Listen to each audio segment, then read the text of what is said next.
बाग से आता है ना, फिर इधर हम लोग लाता है ये जिसको ये सब बनाता है, सब हम बाग से लाता है। फिर इधर बंदे बैठे होते हैं 60, 70, 100 तक। फिर ये अलग अलग एक दाना करता है, फिर जला एक जगह बना हुआ था उसमें डाल लेते हैं। फिर ये भट्टी बना हुआ था उसमें एक पतीला पड़ा हुआ है, उसमें आग नीचे से हम लोग लगाता है। फिर उसमें थोड़ा बास्केट दवाई डाल देते हैं। फिर इसका छलिया मलिया होता है उसमें डाला जाता है, फिर इधर बिछाता है, फिर सूख जाता है।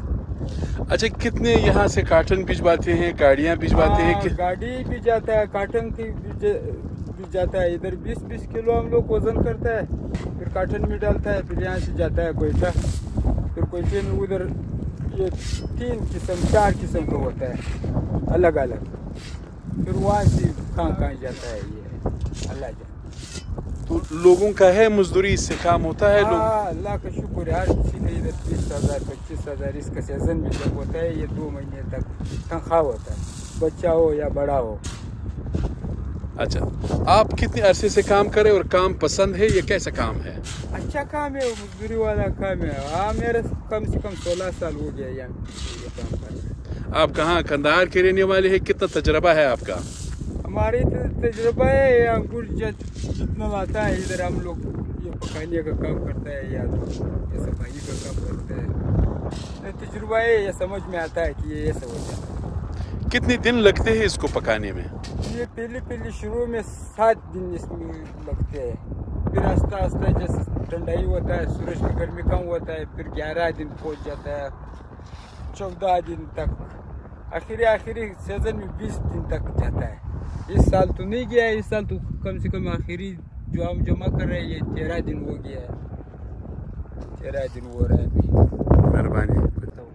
बे चीरी हस्ता हुई दा मार्केट रावशा पर 100 किलो ही څنګه دا چلل دانو تر چې کوم ټیم اب جوش سي دا استي کوټ ته د کوټ څخه نو بیا زیبار ملکو ته دا نو تر ریټه پورې قیمت لري.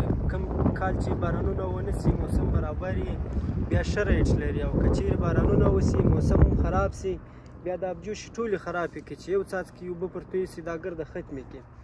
بیا نو منې 40 کیلو چې دی هغه په 12,000 هم خرڅېږي، 15,000 هم خرڅېږي. او چې کوم ټیم دوی شاب جوش سي هغه نو بیا تر ریټه پورې دغه لري 40,000 سولې 35,000 سولې دا ترنګ 40 کیلو قیمت لري. دا د کومه ځای څخه د کار خلک د کومه ځای راوړي؟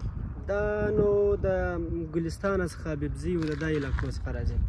نه د دې استادان د کومه ځای څخه دي تفصیل؟ استادان چې دي اکثره د کندهار دي، د وخت څخه چې د دې کار کوي هغه د کندهار څخه را شروع دي، د افغانستان د کندهار څخه.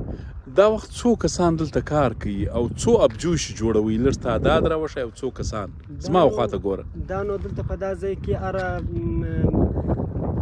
دغه چې دا ځان ته ده په دا کې تقریبا 20 میدانه 25 میدانه به خامخا په دا علاقه کې په دا اره میدان کې چې دی دا ځای چې دی په دا کې 80 کسه 50 کسان دا ترنګ کسان کار کوي. د څو روزانه او څو ګونې د ورځې وځي د دې ځای څخه داسې کوي؟ دا په مازداو باندې انګور راځي 200 کریټه 300 کریټه 400 کریټه په کریټ کې تقریبا 20 کیلو انګور راځي. دا د ورځې ابجوش کېږي، بیا چې کوم دوی وچ سوله بیرته استول کېږي.